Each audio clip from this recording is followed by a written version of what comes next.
Halo teman-teman, salam sehat selalu, salam sejahtera. Dengan saya Bung Ropan, apa kabar? Semoga teman-teman semua dimanapun teman-teman berada bersama dengan keluarga baik-baik saja, tetap semangat, dan kita akan berbicara masih dengan tim nasional Indonesia. Oh ya, sebelum saya berbicara di sini, saya mengucapkan terima kasih semua ya untuk teman-teman yang sudah mensubscribe channel YouTube Bung Ropan, like, share, karena tanpa bantuan dari teman-teman, channel saya ini tidak akan berkembang. Jadi sekali lagi, terima kasih buat Anda semua, ya, buat teman-teman. Ya. Dan sekarang kita akan ngobrol tentang peluang kita menghadapi Filipina dalam pertandingan tanggal 11 nantinya di GBK. STY sebagai pelatih tentunya merasa kecewa dengan kekalahan lawan Irak dengan 0-2. Ekspektasi yang begitu tinggi dilakukan oleh STY sebelum pertandingan bahwa dia ingin memenangkan laga. Tapi apa daya, kita akhirnya tersungkur di depan publik sendiri. Kalah dengan 2 gol tanpa balas. Yang mestinya kita bisa paling tidak menghasilkan hasil imbang. Karena kalau melihat dari Irak juga tidak istimewa banget. 2 gol yang dihasilkan oleh Irak semua dari kesalahan pemain kita. Ada 1 penalti, ada handsball dari Yassin Hubner, kemudian kesalahan yang dibuat oleh Hernando Ari, ya blunder ini yang dimanfaatkan oleh Ali Jasim untuk membuat mereka bisa menang dengan 2-0. Bahkan ada 1 penalti lagi, Hernando mengambil lawan dan untung saja Aimin Hussein yang membuat penalti pertama, di penalti kedua dia gagal. Selebihnya tidak ada ya peluang-peluang bagus yang tercipta dari Irak, dari permainan open play. Bahkan kita di babak pertama ya hampir saja menggetarkan gawang mereka. Ada 2 kesempatan, Sandy Walsh dan juga dengan Rafael Struijk yang semua terbuang, tidak mendapatkan hasil atau bisa memimpin pertandingan. Lain halnya kalau di babak pertama kita bisa unggul, ini kan bisa mengubah keadaan dan bukan tidak mungkin kita bisa memenangkan laga. Tapi oke lah, itu kan hanya untuk review aja. Jadi kita skip dulu. Kita sekarang menatap melawan Filipina. Nah, pertanyaannya sekarang, apakah STY akan mengubah skema permainan dan juga komposisi pemain di saat akan menghadapi Filipina nantinya? Itu yang banyak bertanya. Hernando Ari, apakah akan tetap dimainkan di bawah Mistar? Karena kita belum mendapatkan Martin Paes yang saat ini masih berproses di CAS. Ya, Martin Paes itu akan bermain mungkin kalau ini cepat pada bulan September yang akan datang, itu di putaran ketiga, dengan catatan Indonesia harus lolos dengan mengalahkan Filipina tentunya, karena kita butuh menang untuk bisa memantapkan posisi kita tidak bisa dikejar oleh Vietnam. Karena sekarang kan kita sama dalam pertandingan ya, dalam 5 laga, tapi kita hanya 1 poin unggul. Kita 7, Vietnam 6 poin. Bahaya buat kita kalau kita sampai kalah melawan Filipina dan Vietnam bisa mampu mengalahkan Irak, kita akan tersisih. Atau kita bermain imbang saja dan Vietnam bisa menang di Basra, ya itu out kita. Walaupun terasa memang sangat sulit bagi Vietnam untuk bisa mengalahkan Irak, ya, karena Irak juga sekarang sudah lolos. Dan kita kembali ke pembicaraan kita. STY beranikah untuk bisa mengubah keadaan? Jordi Amat tidak ada kartu merah, stripe, red card yang diberikan wasit Shaun Evans, dan dia tidak akan bermain dalam 2 pertandingan. Tapi kita sudah punya Jai Ises. Saya menjamin dan bahkan ini sudah pasti, Jai Ises kemarin yang ada di bangku cadangan yang diistirahatkan oleh STY karena baru datang dari Italia setelah memperkuat Venezia, akan bermain.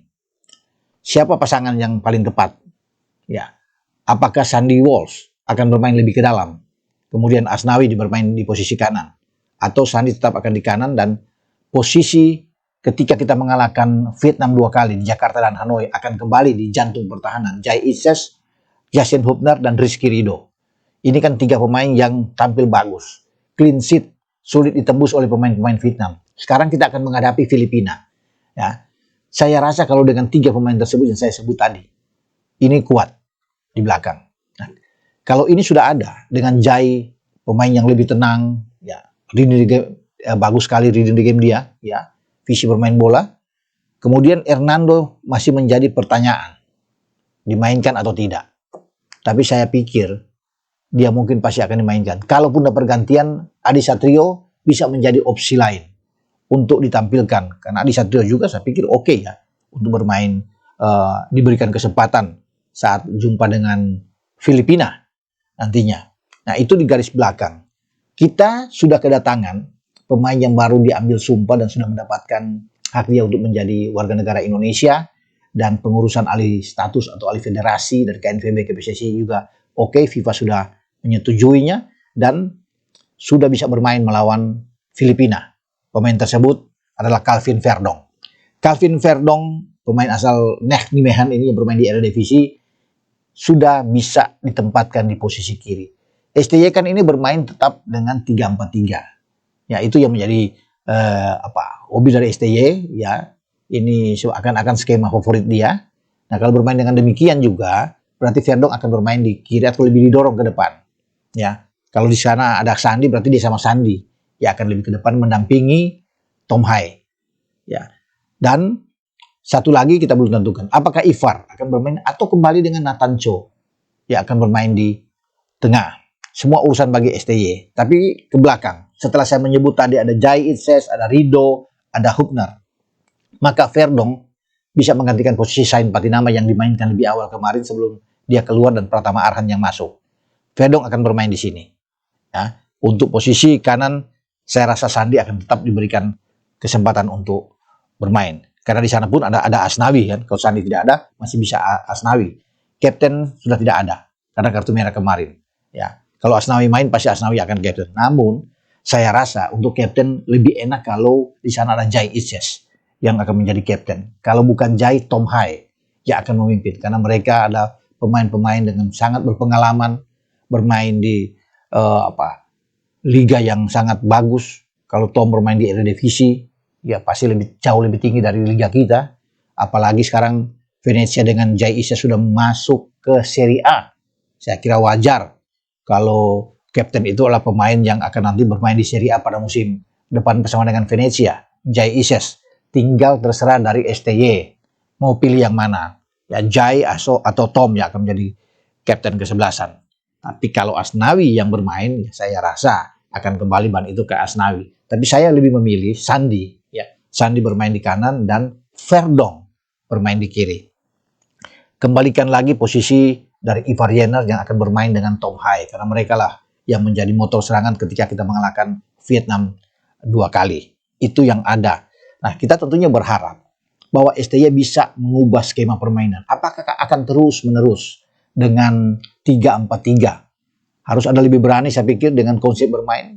Mungkin saja bermain dengan 4-2-3-1 yang selama ini tidak pernah ditampilkan oleh STY. Mengandalkan satu striker di depan. Tapi saya pikir kalau dengan satu striker kita bicara ke depan. Kita memang punya Rafael. Namun cobalah dengan Ragnar akan bermain di sana. Tapi kita punya 3 gelandang. Kalau kita bermain dengan katakan dengan pola ini. Yang saya pikir ini sulit dikembangkan oleh STY. Tapi 3-5-2 terasa lebih oke buat kita ya. Karena 2 pivot itu bisa dijalankan dengan baik. Entah Tom dan Ivar atau Ivar dengan Nathan Cho. Ini lebih kuat bermain. Nah, kemudian didampingi oleh Verdong di kiri dan Sandi di kanan. Tom didorong lebih ke depan. Berdiri di belakang Ragnar Oratmangun. Kalau bermain dengan 3 gelandang, ada Tom di sana, bisa ada Ragnar atau tetap dengan Rafael misalnya. Ragnar akan bermain di sisi kanan, sisi kiri, kemudian Marcelino Ferdinand di kanan. Itu yang ada. Kalau tidak ada Marcelino yang ada sana, bisa dicoba dengan Jakob Sayuri akan bermain di sini. 4-2-3-1 saya pikir ini oke ya bermain dengan posisi ini. Tapi kalau 4-2-3-1 ini berarti akan dikorbankan salah satu di antara Rido atau Yasin Hubner ya, untuk bermain. Karena dengan 4 flat kan, Verdong ada di kiri dan Sandi di kanan. Jadi salah satu harus korban di sini. Dengan catatan bahwa Nathan Cho dan Ivar yang berdiri di depan. Atau tetap 3-3 berada. Berarti Rido bersama dengan Jai Itses bermain di back tengah. Mendorong Yasin Hubner lebih ke gelandang bertahan untuk bermain dengan Ivar.